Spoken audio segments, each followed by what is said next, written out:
Hello बच्चों, कैसे हैं आप सब। तो चलिए आज हम पढ़ते हैं पाठ 7। एक कहानी है गुम हुआ बंटी।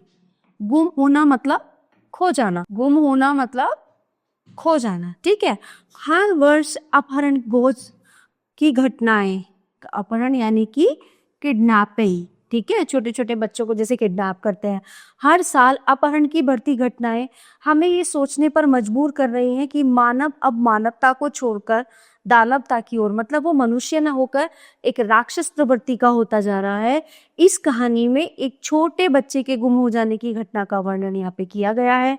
छोटे बच्चे अगर गुम हो जाएं, खो जाएं, तो उन्हें ढूंढना सरल नहीं हो पाता, परंतु उन्हें गुम होने से कैसे रोका जाए, इसी पर आधारित ये एक छोटी सी रचना है। तो चलिए शुरू करते हैं, और ये आपके लिए भी बहुत अच्छा सबक मिलेगा इसको पढ़ के। बंटी एक नटखट पर भोला बच्चा था। ठीक है। उसका भाई शमी उसका काफी ध्यान रखता था। होता है ना, जो जैसे भाई बहन होते हैं, छोटा भाई होता है, बड़ी बहन होती है ना, या छोटा भाई होता है उसका, तो बड़ा भाई बहुत ध्यान रखता है अपने छोटे भाई बहन का। तो वो उसका बहुत ध्यान रखता था। वो उसे कई बातें समझाता रहता, पर वह चुपचाप क्या करता, हाँ में गर्दन हिला देता। भले ही वे बात उसकी समझ में आई हो या ना आई हो, लेकिन वो हाँ में गर्दन हिला देता था। ठीक है। एक दिन शम्मी को बाजार जाना था, तो बंटी भी जिद करने लगा कि वो भी साथ चलेगा। शम्मी जानता था कि बाजार में काफी भीड़ भाड़ होती है, ऐसे में वह शायद उसका पूरा ध्यान न रख पाए, इसलिए उसने उसे समझाने का पूरा प्रयत्न, मतलब बहुत कोशिश की, है ना, परंतु बंटी नहीं माना और हार कर वो उसे अपने साथ ले गया। ठीक है। अब फिर आगे क्या होता है। शम्मी अभी किताबों की दुकान पर खड़ा ही हुआ था, तो फिर क्या होता है, बंटी ने सभी किताबें उलटनी पलटनी, मतलब उनको वो छेड़ने लगा, शुरू कर दी। शम्मी ने उसे घूरा तो वो किताबें छोड़कर वहां रखी पेन को काउंटर पर चलाने लगा। ठीक है, शैतान भी पूरा था वो बच्चा। तो दुकानदार ने सख्ती से उससे पेन खींच लिया, गुस्से में उससे पेन खींच लिया। शम्मी खिन्न हो गया, मतलब वो एकदम से उसका मन बहुत खराब हो गया था। तभी रास्ते में से एक आइसक्रीम वाला गुजरा, तो बंटी शम्मी से उसे आइसक्रीम दिलवाने की जिद करने लगा कि मुझे भी आइसक्रीम खानी है, मुझे आइसक्रीम दिलवाओ। ठीक है। तो क्या होता है फिर, तो शम्मी ने क्या किया, उसे झुंझलाकर जो है डांट दिया। ठीक है, उसे डांट दिया तो वो खामोश हो गया, वो चुप हो गया। 5 मिनट बाद शम्मी ने देखा तो उसका दिल एकदम से धक से रह गया, वो एकदम से घबरा गया कि हुआ क्या।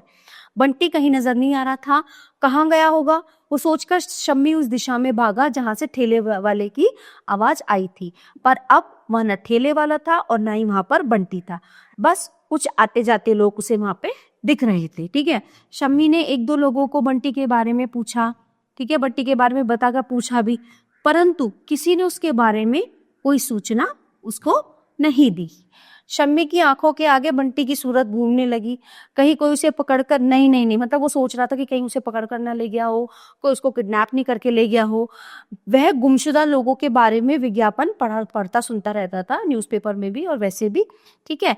तो शम्मी एक दुकान पर बैठकर जोर जोर से रोने लगा। तभी उसे लगा कि किसी ने उसे हिलाया जोर से। सामने रमेश अंकल थे, गोद में बेहाल बंटी को उठाए थे। ठीक है।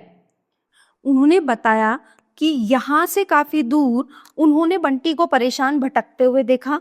वह चकित रह गए। जब उन्होंने पूछा तो उसने बताया कि वो क्या कर रहा था, वो रास्ता भूल गया। अगर वे उसे ना मिलते तो बंटी न जाने कहाँ पे गुम हो जाता, यानी वो कहीं पे हो जाता। ठीक है। बंटी को देखकर शम्मी की खुशी का ठिकाना ना रहा। उसने रमेश अंकल को धन्यवाद कहा और बंटी को लेकर घर की ओर चल पड़ा। आई होप आपको ये पाठ बहुत अच्छे से समझ में आया होगा, और ध्यान भी रखिए कि जहां आप जाएं अपने से बड़े को कहीं पर कैसे भी बता के जाएं। धन्यवाद।